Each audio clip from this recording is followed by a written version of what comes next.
Welcome to Your Thoughts, Your Reality Radio with your host, K. William Spencer. This program is geared to help you see what thoughts and or beliefs are holding you back from being your best for yourself and those around you. Your life is only as good as your thoughts. For more information, visit our website at www.ytyrradio.tk. That's www.ytyrradio.tk. Now, here's your host.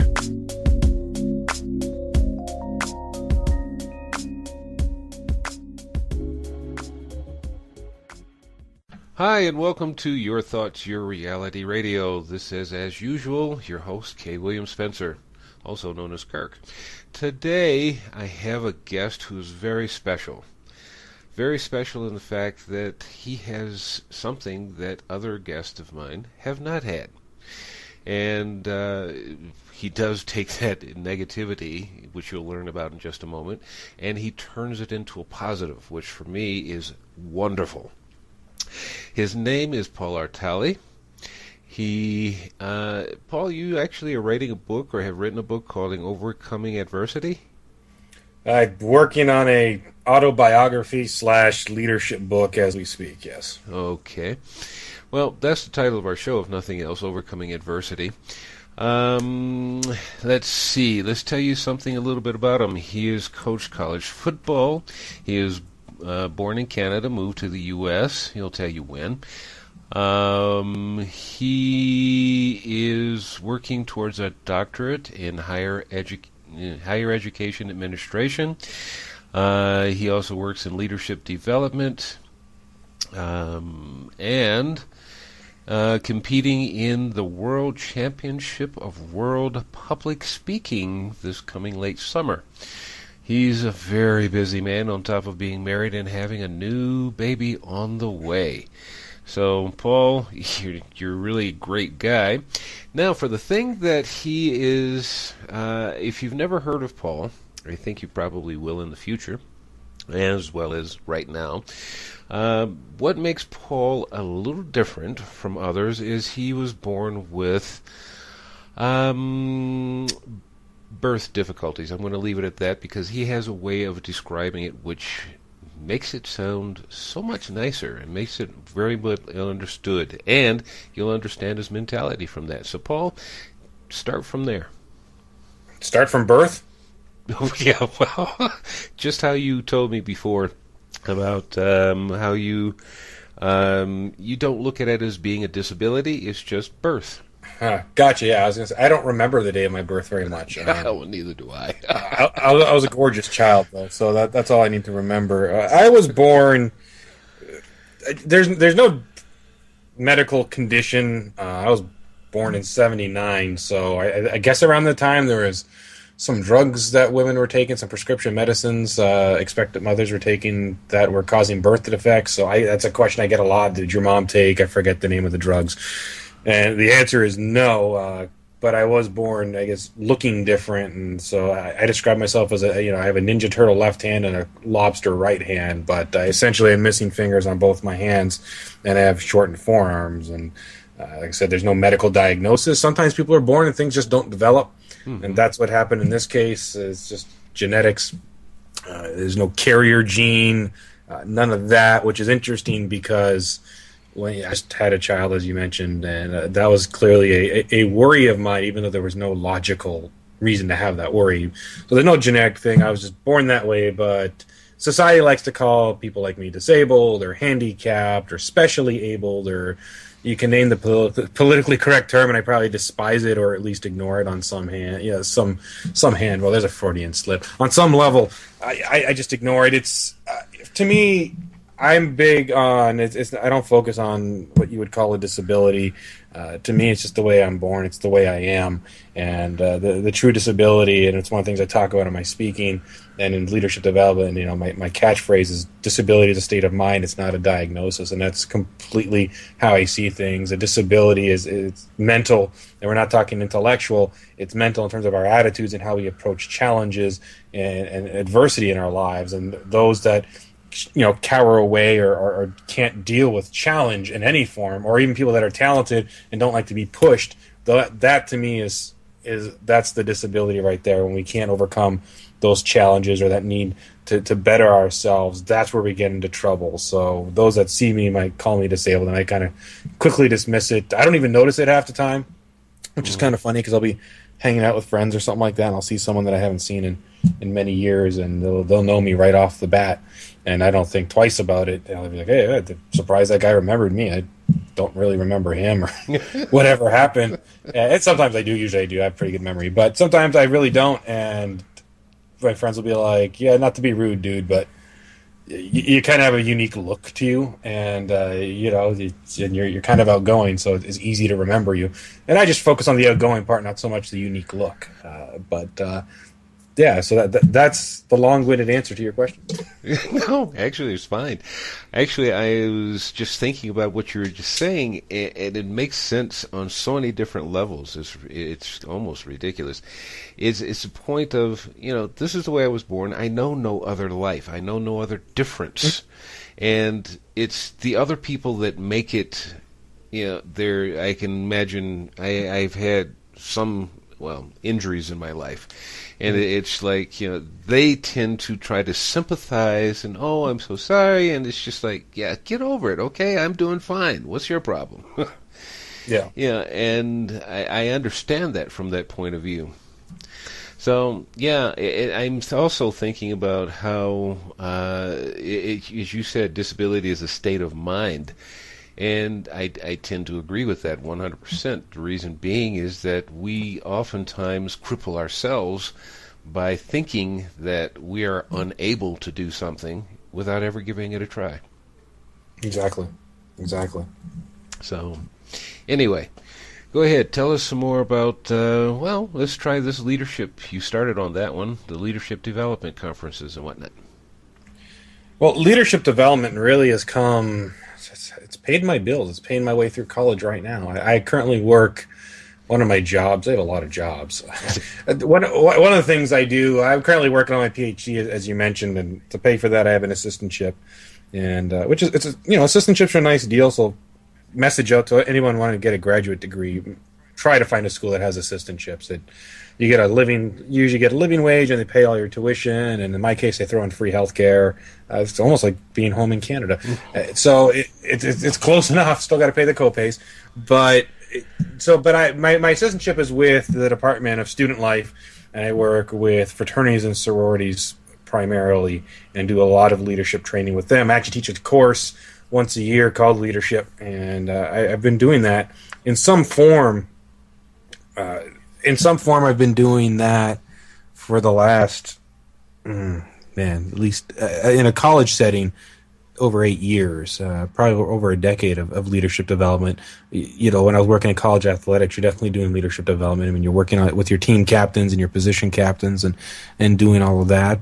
But these days, the crux of what my leadership talks are really about values-based leadership, and knowing and understanding who you are and how that can interplay and how that can affect who you are as a leader and what you can and can't do. And I'm really big on some of the personality tests that are out there too. Again, it comes with that knowing who you are as a leader, knowing what your strengths are and what your weaknesses are, and how to position and staff your unit, your company, your department, whatever, your club, staffing it so that you have people that have a diverse skill set and personality set, because our tendency is often to associate with people that are like us, and that's comfortable and that's nice in a lot of ways, but it's usually pretty toxic too, because you're not going to get a lot of innovation in that way.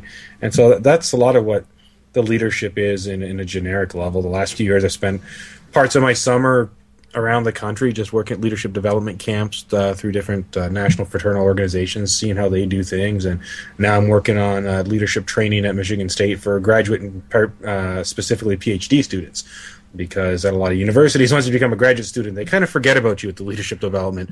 They kind of just expect you to go to school and get a job. And we believe it's important that graduate students have an outlet for leadership development. So it's really tentative now, but I'm definitely working on something, on some form of leadership development day with some colleagues at Michigan State. So it's really exciting. Leadership is such a generic term, and we don't, we can interpret it a lot of different ways, but I like to see it as a way of pushing our own personal development. Because and take it from me, I'm a bit of a lone wolf. I definitely like to work alone a lot in a lot of respects, but the ability to get a goal, have a vision, set your expectations, do all of that fun stuff, and then to be able to guide people towards that, be able to recruit people to come with you, to find people to support that. That is an art. That is not a science, and that is something we have to continually work at. It's a muscle, it's like anything else, and leadership is something we need to be constantly working on and working at. Otherwise, those skills, they fall by the wayside, because the other part of it is trends change, people change. Back to my coaching days, one of my favorite mentor coaches was very old school, very run you till you puke and don't question me kind of mentality with his coaches and his players, and that was the way he was, and there wasn't a lot of wiggle room, and that played well even over a decade ago. You could get away with that. Today's college age students come from a different generation. They come from a group that does not necessarily do well with that authoritarian approach. In a lot of cases, some do, but most of them don't. So you have to alter your approach, and if you don't, you're not necessarily going to get the best out of your players. And that's a theme as a manager, as a leader. What do you have to do to get best out of people? And that's actually what sparked my dissertation research. My dissertation, the little bit of scholarly research I have out there, the stuff that I'm working on, I'm really starting to develop. It's all on work-life balance. It's all on organizational performance. How do we keep employees happy and performing and doing well, in our companies? My argument is that work-life balance and sort of the personal initiatives can help keep your employees happy, and when they're happy, they're going to be a little bit more committed to the company and then go that route.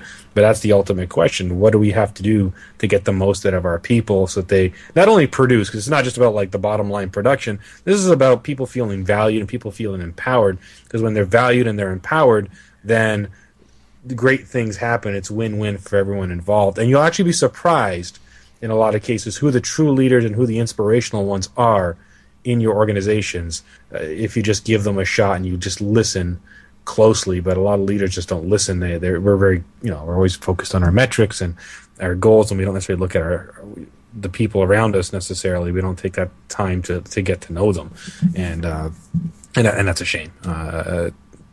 That's to me, it's probably one of the worst faults of a leader, is to not really know what he or she has as their staff, what their abilities and capabilities are. I remember coaching a high school team years ago, and there was a player who was not the most talented, wasn't very talented. He was a career backup, and I know what that's like.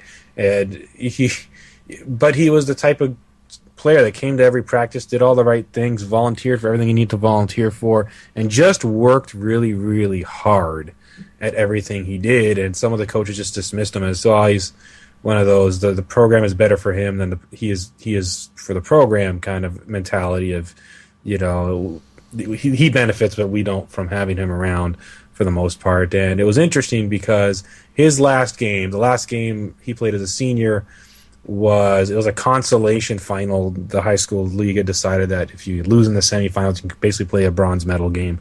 And he played, and the game meant nothing other than pride, and it was a good chance for a lot of seniors to get their last game in and all that. And he didn't really get to play. It was the fourth quarter. I don't forget the score. I can't remember if we were winning or losing. But I just remember he wasn't really playing. And at this point, I saw this player who had given 4 years of his life, heart, and soul to that program finally actually sit on a bench and disengage. And I also heard players, guys that were stars on the team, some that were going on to college, upset, being, asking the coach to play him, or just being like, why isn't this guy on the field? This game doesn't really have any value. It's basically, it's a consolation game. Why isn't he playing? And for me, that clicked in about the importance of leadership and developing your leaders and listening to the organizations we're at. Because if you don't listen to that culture, you're missing out. And to think about all those years, the coaching staff thought that this player had no impact on the organization, and the whole time he was the one that motivated a lot of those guys that they respected and that they enjoyed having. And then you lose out when you don't look at those things.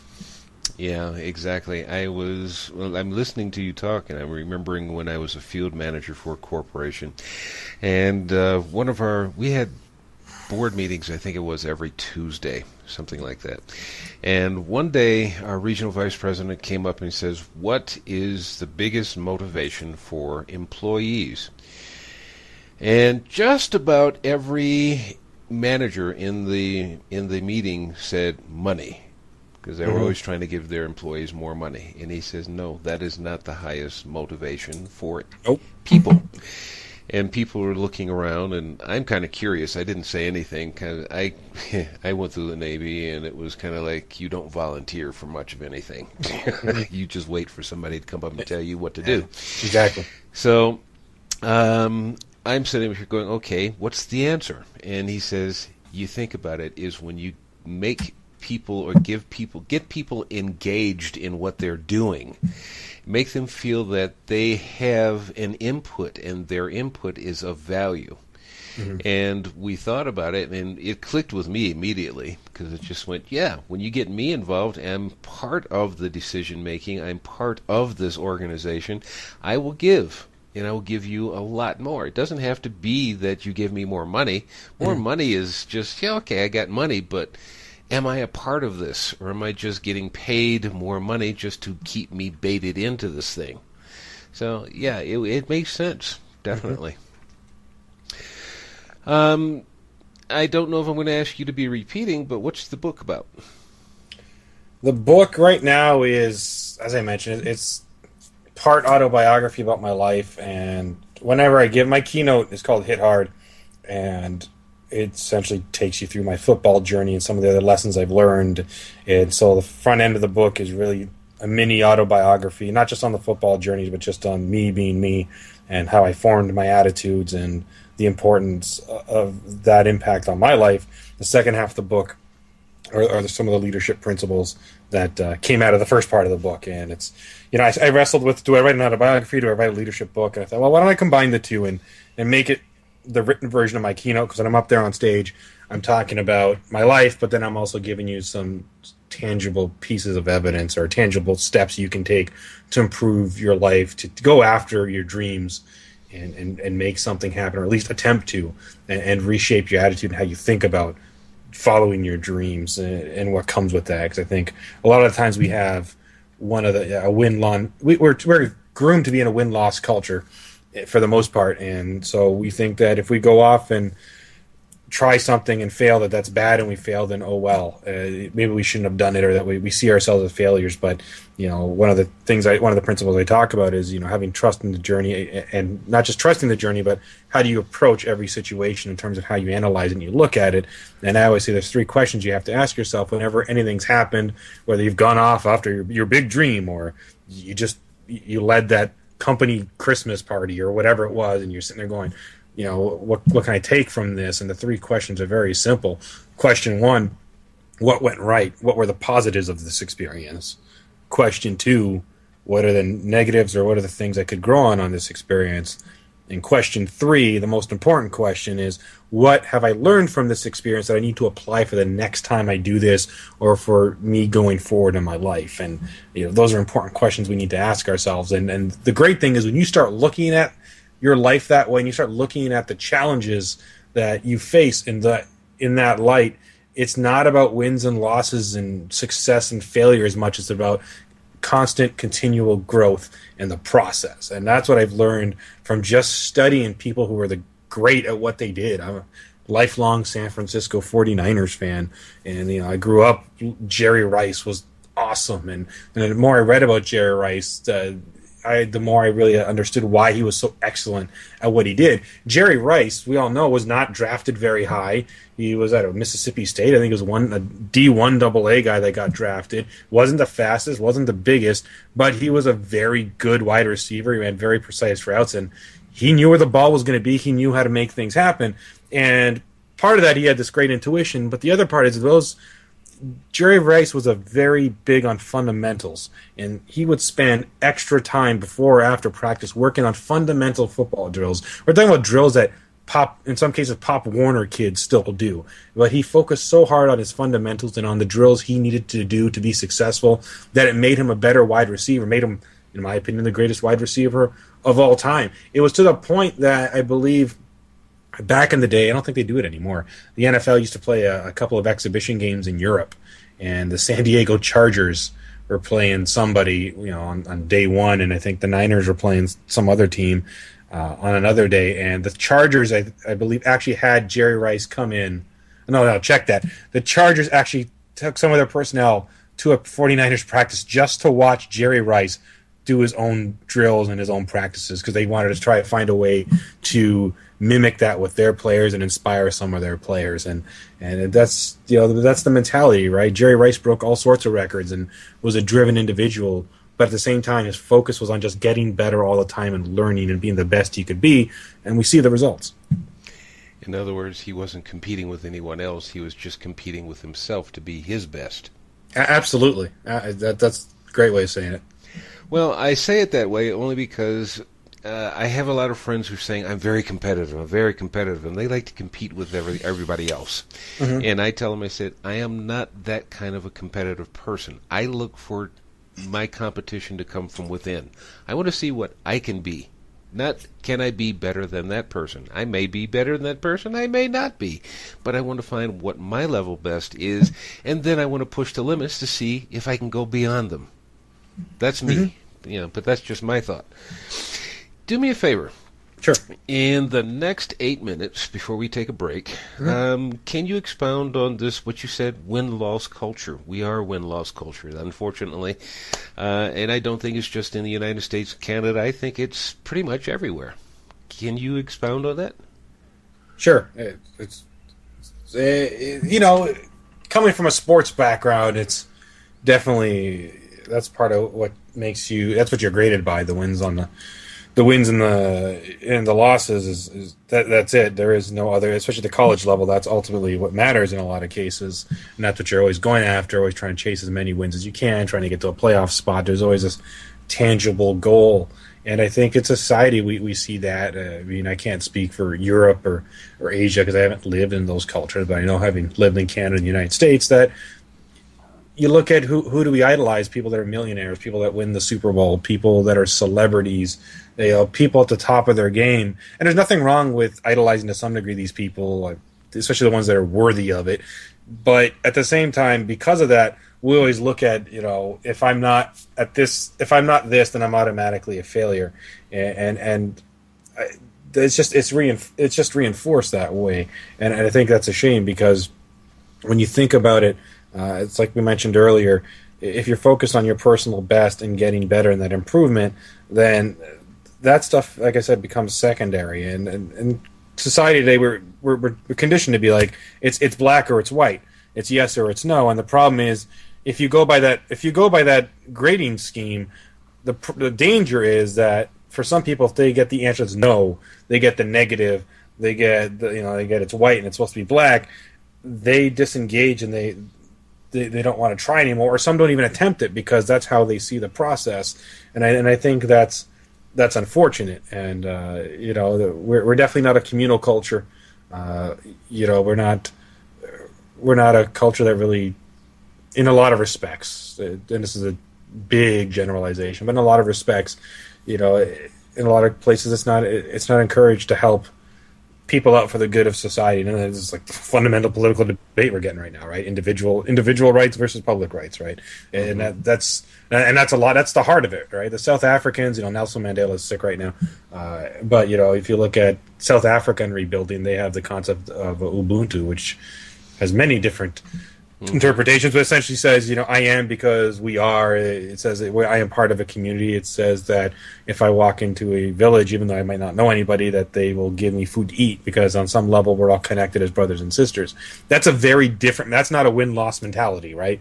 Right. We don't have that here in American culture, and as a whole. I think certain communities absolutely, friends, certain family units, but as a culture, that's not. And if you look at the media, look at movies, look at all that stuff, it's really not portrayed that way. And as someone that works in fraternity and sorority life, I think that's one of the benefits that fraternity and sorority life brings. It's also one of the challenges it brings with the membership, is that when you join a fraternity or sorority, and for those of us that maybe weren't in a college fraternity sorority, it could be a civic organization like Rotary or those types of organization, Kiwanis, Knights of Columbus, is that you join those organizations, it's not about you, it's about a greater good, and that's really what it's about.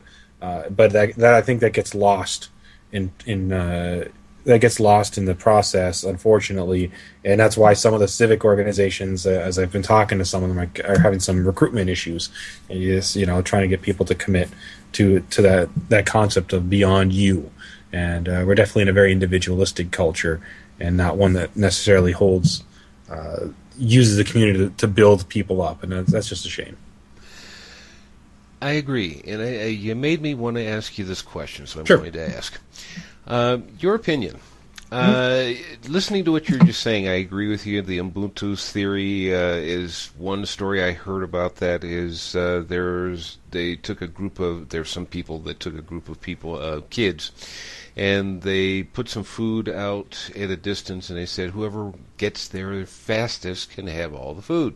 Mm-hmm. And all the kids ran, and they got there at the same time, and they sat down and ate. And he says, "How come you all did that?" He says, "Because eating by myself would not be any fun."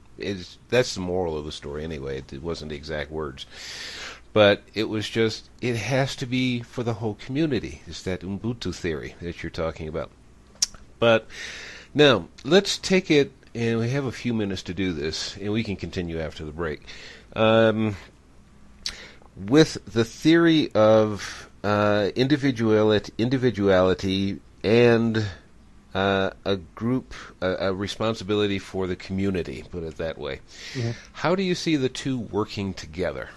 Because there is so much of an emphasis on individuality in our society, but we seem to have lost it, as you said, with the idea of community. In other words, there's something bigger than just me. I think the theory is that the individual will do well for themselves and will give back to whatever they believe is appropriate or who's helped them. And I think that's probably to answer your question, I think that's how it works. It can work. It should work in that respect. So as an individual, I might set off to make my fortune, to be successful, whatever I want to define that as. And once I've reached that level of success or that goal, then maybe it's time for me to come back. And you see it all the time with, Bill Melinda Gates Foundation is probably one of the most public examples, but you see it on all different levels. People come back, they start scholarship funds, they sponsor people from their civic organizations, from their schools, from their community, people of their own cultural background. And so you see that how the individual can leverage their success to come back and help that community. And I think that's not necessarily a bad way of doing things. The danger is it makes an assumption. And it's kind of like, go be successful and you can come help us, versus maybe trying to build that success from the ground up and sort of bringing in more allies from the start.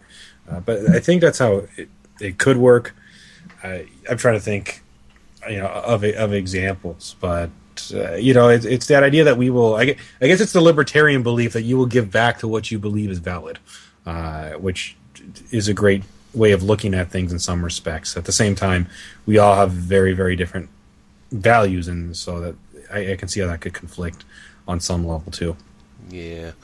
Well, we're going to take a break right now. We'll be right back with Paul Artale, and we're going to go into that slingshot effect, but I want to finish this little thought that we just started just before the break when we get back. So please stay tuned. We'll be right back.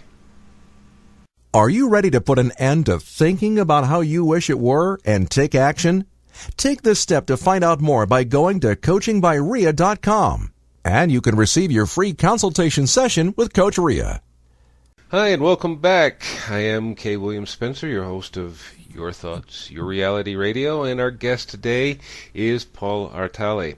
And the title of our show is Overcoming Adversity. If you haven't been in the first part of the show, what we're talking about in respect with Paul, and we're going to get into that in just a moment, is the adversity that in his case, that which you're born with, and you just go, hey, this is life, or do you actually make it a conscious decision that I am disabled? And that's more dangerous than how Paul has come through his life. But we're going to continue with a thought here real quick on individuality and community. The reason why I want to do this is because Paul has a very unique way of looking at it. Well, maybe not so unique, but for me, it's unique. In the fact that he looks at how he looks at individuality versus community. And I shouldn't say versus, but in comparison to. Because in our society, we're always talking about individuality, how to be our better selves, and we're always talking about me, and how I can, and we seem to leave, a lot of people, I should say, seem to leave the idea of community. Community doesn't mean necessarily where you were born, but where you live right now. What are you doing right now for your community? If your community is a worldwide scale, what are you doing for the worldwide scale? That's just my take on it, so I'm actually asking questions. So, Paul, what do you have that you can give as your opinion or professional viewpoint on it, whichever you prefer to give? Well, this may or may not answer the question, but it's funny you talk about at the end of the question was, what are you doing to give back to your community, and what are you doing to sort of and however you define community. And I think that to me is the ultimate question in terms of individual versus communal. What are you doing to give back, and what does that look like? And I believe in giving back because I believe in creating positive energy.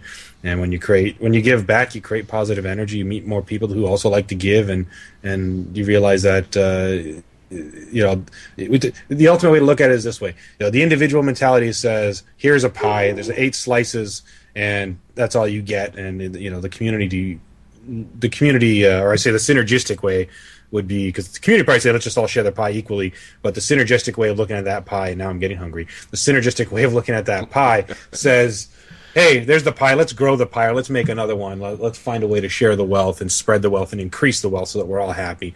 And so when I talk about how you going to give back, there's an audio, if you go to my website, there's actually an audio speech I called Give Thanks, Give Back, and it asks that same question of, what are you going to do to give back? People that have given to you, organizations that have given to you, that have made you better, what are you going to do to make back, give back to them? And, and what are you going to do to make things better in life? Because in the digital age, it's easy to be what I call a Facebook activist, right? I can post 100 different articles on something. That's great, but that's not activism. That might be informing people. That's not activism. Mm-hmm. And we have too many people who post all these articles and these things and give their 16 cents of opinion, because, it's not even 2 cents anymore. You have to more, people are just adding to the bank. Yeah. And these opinions, and I hate this and this and this, and this politician is this and that politician is that, but no one's actually doing anything. And I think ultimately, if you're taking action steps, whatever those steps are, even if they are individual, but if you're taking steps to make the world a better place, however you define the world, and I'll be liberal, however you even define good, but if you're taking a stand to make something better as you see it, and I think that's the essence of making being successful and in the most holistic version of that word. Yeah, that works for me. And I actually will probably do one of my little video shorts, and we'll probably continue that as another thought. But let's get into Paul as a youth. And actually, I want to ask you this. You can put this in anywhere. You can start with it, or you can just add it in anywhere in between. By now, the pictures that I have of you are up on the video section of our broadcast. So tell us, how did you get into football and football coaching? I know that you enjoyed, because you talked about Rice from the 49ers and whatnot, but how did you get into the coaching aspect of football? I got into coaching, really. The story's not very glamorous. I got into coaching after I was done playing, and growing up in Canada, like every Canadian kid, I wanted to be a star hockey player, but unlike most Canadian children, I never learned to skate. So my NHL dreams were shattered very quickly. But that was okay. I remember the first football game I ever watched, and it was a great game to watch. It was the Grey Cup, which is the Canadian Football League's version of the Super Bowl. Grey Cup game between Hamilton and Saskatchewan back in the 80s, and just a fantastic game, and just seeing the sheer violence, the hits, I want to play. And that was it. I've always been an aggressive guy. I've studied martial arts. And so for me, that was it. And, it took me a lot of courage, a lot of soul searching to even get the courage to go out and try out for a football team in high school. And I did, and then I was cut in my senior year. It's a whole, go on that tangent later if you want. And 6 years later, I found myself on the college field playing at the University of Toronto and making that dream come true when I thought that dream was dead. And once I was done as a player at the University of Toronto, I was basically asked if I wanted to be a student assistant in my final semester. And I decided to do that. One of our defensive coordinator, Chris Hadley, sort of took me under his wing and showed me sort of how to do a few things and gave me a knowledge of the inner workings behind the scenes of how coaching staffs work. And I had another coach, Greg Val, was in charge of recruiting, so I started to help out with recruiting, doing a lot of phone calling and sort of being the frontline guy with prospect leads. But that's what I did. That was my entry, and I coached the first spring game. And after the spring game was done, I coached another year at the University of Toronto as a defensive intern. And while I was doing that, I was working full-time as a high school teacher at a completely other end of the city, and I was also coaching a city team and helping out with the high school team when I had a chance. So I was coaching 3 teams in one season, which is absolutely insane. I don't recommend you do that, but it worked with my schedule. One team practiced on our off days. One team practiced, the university would practice from 5 to 7 or whatever it was. And then the city team would often practice in the evenings, 8:30 at night, 9 o'clock at night when we had in the late fall, we'd get the lights on the field. So it was actually feasible. And the city team didn't require the type of game film breakdown and stuff that the college team did. And I was an intern, so I was really learning a lot of the position. A lot of what I did was on the field practice stuff. But as that year wrapped up, I just, for the fun of it, started applying to some jobs in the U.S., coaching jobs, because everyone was like, you coach a lot of football, you should go to the U.S., it's the mecca of the game, and everything. Our belief was everything was like Friday Night's Lights, so I was like, that'd be cool. And so I did. I sent in a bunch of resumes, and I got a call and got offered to be the head coach of a freshman football team / assistant coach of the varsity at a school in Florida. But that fell through because they didn't want to sponsor my immigration, which was funny because I was like, why'd you call me? But anyways, that fell through. But then I got an assistantship at a small college in Kansas in the NAIA, which I call D2.5 for those that know the different college levels. But anyway, I got the assistantship there, and it was a funny assistantship because it was formerly with the Office of Residence Life, so I was watching residence halls, but it was really an excuse to bring in football coaches, which is sometimes how, especially smaller programs, bring in football coaches, or just coaches anyway. They'll bring them in as an assistant for another department, and then on their free time, they go and work with the sports program. So that's how I went in. That was my 2 years. It was an interesting experience, and from there, I went on to a small college in Nebraska, which was a fantastic experience, and back to Kansas, and then I retired, and I got into administration. And you retired. Okay, how old are you? 33. There you go. How do you like that, people? 33 years old, he's retired as a football coach. I left at the top of my game. I retired as special teams coordinator and coaching. What did I coach that last year? I coached linebackers, and so those the pinnacle. Is just the bottom line was I was still working full time for the university and coaching on the side, and 80-hour weeks. You can only do them for so many years in a row before they start to wear on you. And when you get married, it definitely changes your perspective. And when you actually want a life that's not in a football field or in a residence hall, something has to give. And residence life was paying most of my bills, and I was interested in the admin side, the business side of college sports and college in general. So I was already kind of keeping an eye on how I would leave or climb into the non-coaching aspects, and I called some athletic directors at some pretty major universities and got their opinions, and they just all told me to quit coaching, and I didn't take their advice. I stayed around an extra year because I was like, hey, I get to be a coordinator this year. And I did that, and then after a while just something had to give, and it was a tough choice. I do miss the field, but their advice has worked. It you have to make sacrifices to get where you want to be sometimes, and that's what I had to give up. But I'll return to the field one day in some sort of recreational capacity. I love it too much not to ever do it again. Yeah. And then after your child is born and whatnot and grows up some, yeah, you can go back to that. There you go. You don't want to be there on the football field leaving your wife home with the newborn baby. That will not go over too well with her. Yeah, probably not. Wouldn't make it very popular. No. Yeah, you might come home one day and find your stuff out on the front porch. No, I wouldn't go that bad. But anyway. Now, tell us something here. We got through how you got from Canada to the United States. Do we get to how you ended up in the capital of Michigan?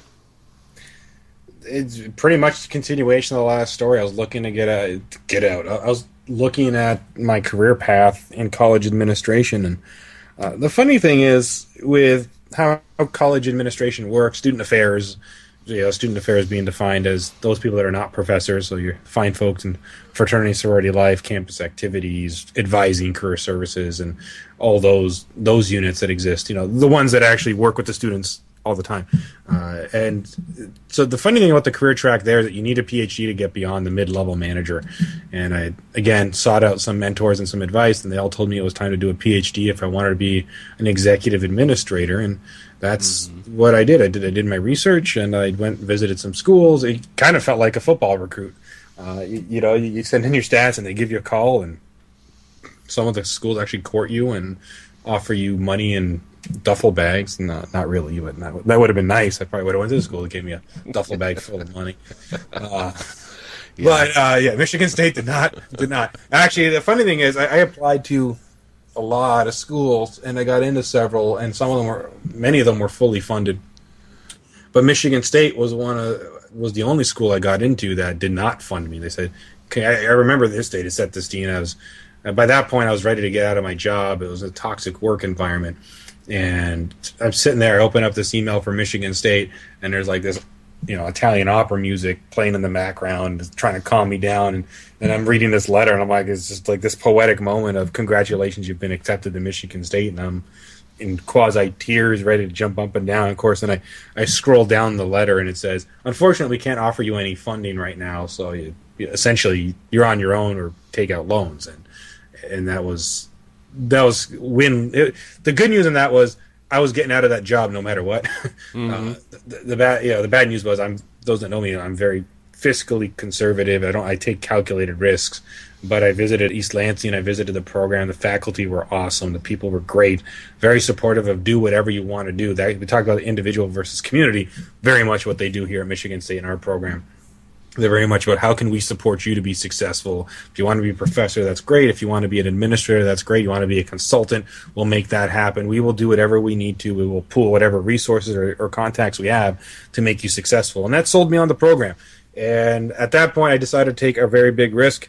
It probably was influenced by me reading people like Donald Trump and Robert Kiyosaki at the time. And, it's sort of telling you have to take a risk at some point if you want to get farther in life. And I said, you know what, I'm going to go to East Lansing. I resigned my position in April. My wife and I moved down. She had fortunately gotten a job, so we moved down, and my strategy was to volunteer and make myself known on campus until some assistantship dollars or some sort of job or something fell into my lap, and within a few weeks it worked. But I knocked on a lot of doors, and I harassed a lot of people, and I volunteered in some offices, and my strategy, it worked, and I knew it would. I had looked at it as the worst case scenario is that if I'm at Michigan State and I'm studying and I don't have funding or whatever, this program is so communal that they will help me. They're not going to give me anything, but they will help me succeed if I make myself a known quantity on this campus, a known talent, and it paid dividends very quickly for me, and this program has been very, very good to me. Actually, you've got me smiling, which part of my show is you hear me saying, you got me smiling, is because something resonates there. The resonance that I'm hearing here is that not only did you take the chance, but they were being honest with you and saying, look, we'll help you get there, but we're not going to give you the silver spoon to get there. Mm-hmm. Okay, here, we'll help you, we'll support you, we'll help you up when you need it, but you have to do, and this is life, unfortunately, but actually, it's probably a very fortunate thing. Life just tells you, look, we'll help you get there, but we're not doing it for you. And that to me is actually a very wonderful story, because somebody can always take the funding out from underneath you, but when they're not giving you any funding to start off with, and they're letting you know, that already puts you on the point of, hey, I have to do this, and I will get up and do it myself. And like you said, you went around knocking on doors, you did whatever you could to get where you wanted to be. That to me is a wonderful story. So, did you have something you want to add to that? Nope. Oh, okay. You caught me mid-sip. Okay. Actually, when Paul and I started talking in our pre-interview session, I found in him to be a very honest person, but he's happy and he's gregarious. He's actually, for me, he's a wonderful person to talk with. So I'm hoping you're enjoying this conversation that we're having here. Paul, tell us, if you don't mind, start from whatever point in your life was a turning point, something that you just went, I want to be something different than what I am, and you went for it, and tell us about that transition, if you haven't already covered it already. Well, we'll talk. I'll backtrack sort of in my football journey, because I think there's a lot of different moments that define us. I mean, I talked about getting out of football after all those 5-6 years of just intense love. I mean, I've in 5 years of coaching, I think I counted, I've coached 13 or 14 teams. It was at least 2 seasons a year at minimum, and at different levels. But still, I was always on a field, and so to get out was really hard. But getting into football, I think that was a defining moment. That was the first real risk I took. As I had mentioned, I was cut from the high school team. I spent senior year as a reporter for the high school paper covering us win the championship, and there was a lot of bitterness that went on with that and all that. But I went off to college. I had a good time, joined a really great fraternity, and just had these fantastic experiences. But it's 6 years after high school, I have this chance to go out for this semi-pro team, and semi-pro is kind of code for beer league to some degree, but there's some very talented athletes that play there, and it's definitely, I'll say this, a lot of jokes about the semi-pro, but it's a much higher level than high school, and there are guys that used to play pro in there and great college athletes, and so I was like, it's a higher level, and I just wanted to play again. I love the game. I had this burning desire, and so that was the defining moment, just to do that, because it showed you who your real friends, who the real allies in your life were, and those who weren't.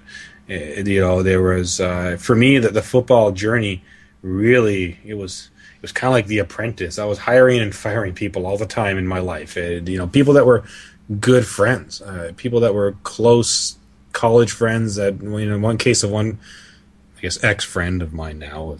I want to give him a title, but someone I used to call brother would, tell all these off-color jokes, and it'd be like, I was talking to so-and-so, or kind of talking about how you could play quarterback, and you do anything to do with hands. Hands in football were kind of the running gag, and after a point, and for those who know me, I've got a pretty open sense of humor, to the point where people tell me I need to lay back. It's kind of funny when people with 5 fingers tell you that that's inappropriate. But anyways, I was like, dude, I'm making fun of myself. But when it's like, seriously, I'm not going to offend myself, so don't be offended for me. But when I say that's enough, it's not funny. That it's not funny. You've crossed a line, and so the first time, okay, fine, you didn't know where the line was, but once I've drawn that line, you keep going. That wasn't cool. And so that's kind of like when you start putting people on the chopping block. And something I talk about in my speeches too is you got to get away from the negativity. And so that was one of the first shifts, is you got to get away from people that are negative. You got to get away from people that are going to tell you can't, or try to make light of everything you do, or just try to keep you down, because those people, their negativity, their challenges to you aren't coming from a place of love. They're coming from a place of complete selfishness. So you have to distance yourself from that, and that's what I did during that journey. And that same friend was one of the biggest naysayers. He was to me, the quintessential naysayer, the one that no matter what you do, they'll never be satisfied because he was, oh, you're never gonna play, and then of course you play, and and then you go off to. I get this chance to go off to the college team. The turnaround time between college football, semi-pro, and my college playing at University of Toronto was 3 weeks. I mean, it was just incredible circumstance. It just sort of happened, and I had a dislocated elbow or something. I never went to the doctor to this day. I couldn't tell you exactly what's wrong with my elbow, but it healed.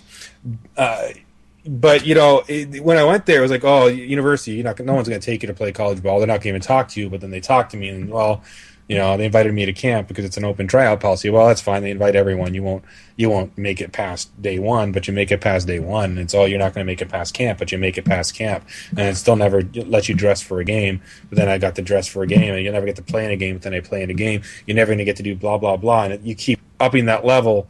And you realize no matter what you do, with this particular friend, it actually continued into my coaching days, even though I kept distancing myself. It was, oh, you're coaching. Are you really coaching? You're an assistant? Like, you help the guy? You're the water guy? And so that was a turning point for me in the sense that, even people that we think are really close to us and that we have a deep connection to, there are times where if they cross certain lines, we need to distance ourselves, or in this case, cut them from our lives. And it can be very, very tough. And so that was the first thing I learned in the semi-pro journey, or the football journey. The second part was actually the first game of the season. We're playing this team, the Longhorns. They're like the champions, like 7 years in a row. They're big. I mean, their line was like 300-pound tunas across, right? They're just big guys. Mm-hmm. And we didn't have a lot of line. There's 8 offensive linemen on that team the year I played, and I was a backup. And I was okay with being a backup only because the guys starting were all experienced players. But I knew I was going to get in to get some time, and it was sort of kind of a team policy and whatever else. And, and so we're down like 21-0 in the first quarter. I finally get the tap on the helmet. Someone's gassed or someone's hurt or something. So I'm getting to go in, and the head coach, who doesn't really show up to practice because it's the beer league and, coaches don't show up to practice, right? They show up on game day. That's a great, talking about leadership and mentorship, right? That's a great thing we have there. But anyways, he showed out and he pulls me aside. He basically didn't look me in the eye. He looked at the player coach who was in charge of doing the personnel and said, well, this isn't the Special Olympics. He doesn't get to play. And that was the defining moment for me, because I sat on the bench and I watched us lose like 63-0. I saw every guy on the team literally play but me. 63-0 in a football game? Yeah, I mean, it was a slaughter. And the team that we played did this to everyone. They just killed people. But, and that was, I think, the turning point for me, because I had faced adversity my whole life. I still do, although it definitely gets easier with age for me. But at that was probably one of the tensest in-my-face moments I had. Should I quit? I had this bum elbow that I kind of ripped out of socket and kind of went and played. It was inflamed. I couldn't do anything with my right elbow. So I was taking painkillers to sort of make it usable. And so I had all this pain. I got, my so-called best friend making fun of me, my parents being parents worried for your health and safety, and you got all these negative factors, and you're sitting there going, maybe I should give up. Maybe I should not do this anymore. And of course, I decided to stick it out because I'm not a quitter. And ultimately, that's what kept me there. It was that reaffirming the belief that if you quit, they win. If you quit, you give into all that negativity, all that naysaying, all those people that are coming out of, like I said, a place of hate and selfishness, and that don't want to see you succeed because their own issues, right? It wasn't a question of ability. I mean, if you're worried about my health and safety, why the heck was I practicing for 2 months, right? Mm-hmm. And so that's my philosophy. So this was the ignorant view of the few, and I just kept going forward, and that really changed my attitude. That whole season was up and down, and the whole season its own book probably, but it was a lot of emotional up and downs. I came out of it on top, and it led to me having enough confidence to go for the college team within 3 weeks because the opportunity was there. But that's the moment. That shapes everything right there, because people will tell you no and you can't and all that stuff, and how do you respond? What do you do? And it's so easy to turtle up and run away. And it's also easy to say, I'm going to do it to prove the world wrong. And I learned through that experience that you can't do that either, because the world doesn't care. No. The naysayers will never be happy, like I said. And so those are the just valuable lessons that I take forward. And, I remember being at a conference last year, 2 years ago, and this person says, I'm going to go to this reception because I used to work at this school, and they said I would never get to where I'm at, so I'm going to go in there to prove them wrong, to show off or be like, this is what I'm doing now. And in my head, I didn't have the heart to tell this person that, but I was thinking they're probably not going to care. You're not going to get the reaction you want out of them. They're not going to jaw drop. There's not going to be a slow clap 1980s movie kind of moment. It's just going to be, even if they have that reaction, they'll probably internalize it, and you'll never really get that satisfaction. So that's why everything we have to do has to be about our own personal development and our own growth, and it has to ignore, for the most part, everybody out there that says that we can't. Especially, like I said, if they're coming out of selfishness, and you can usually spot it.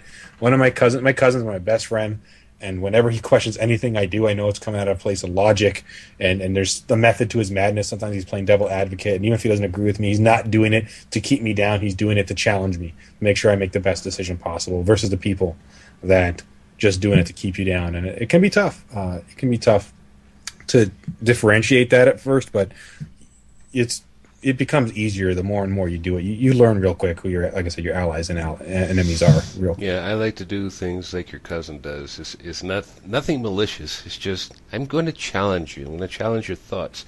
Make sure you've thought it through. And if you've thought it through and you see it, fine, cool. And if I help you, even better.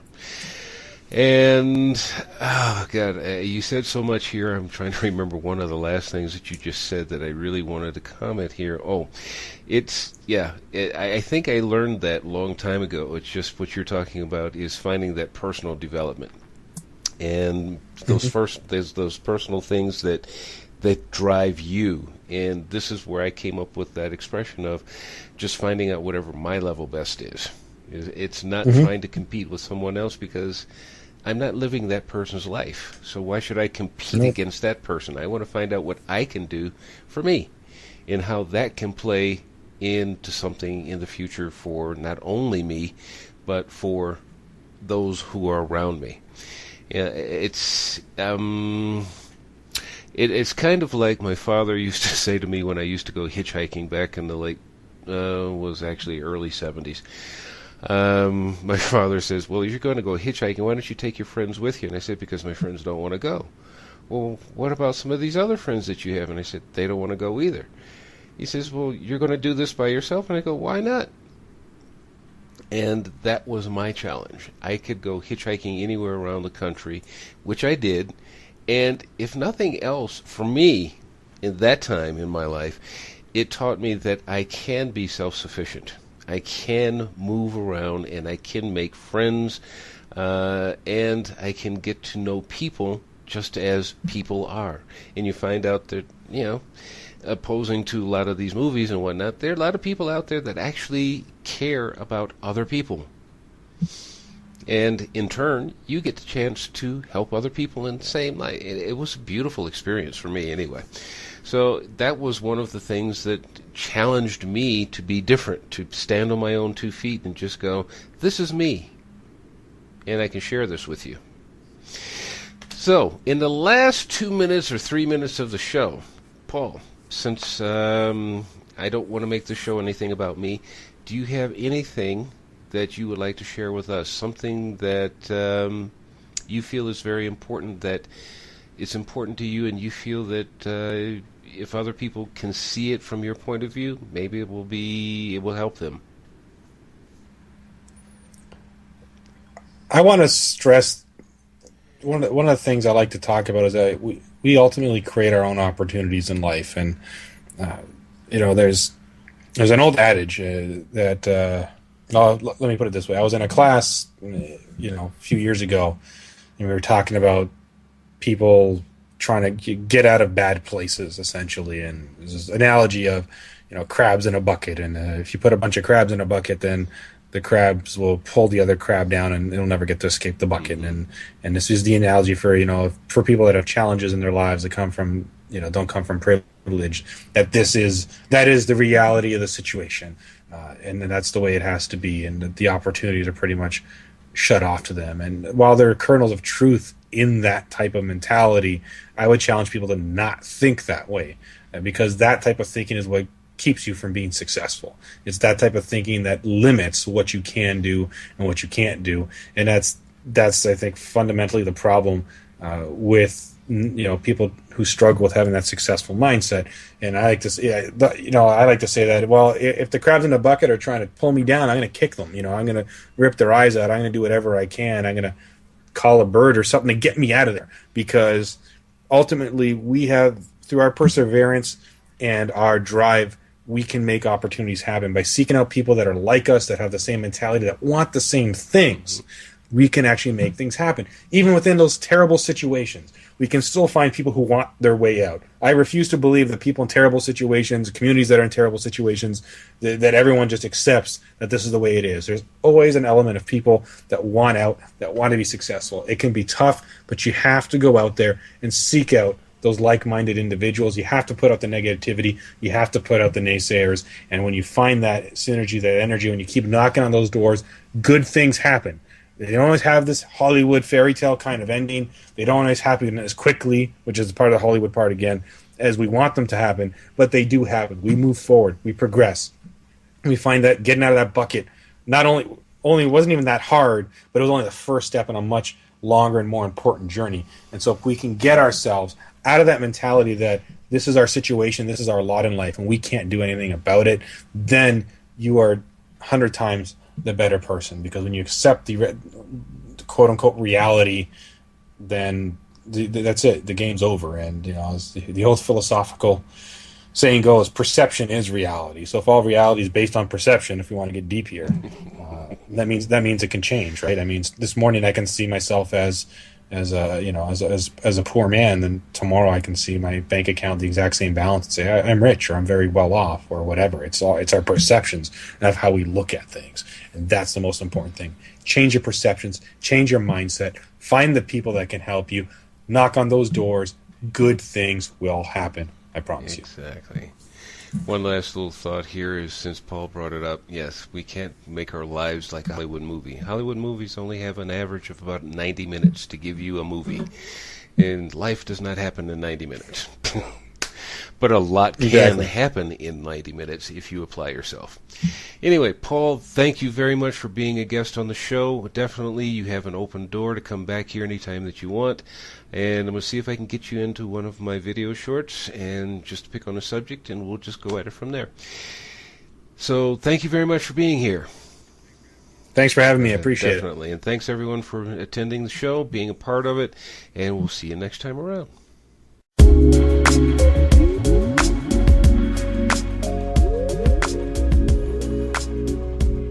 Thank you for joining us here on Your Thoughts, Your Reality Radio.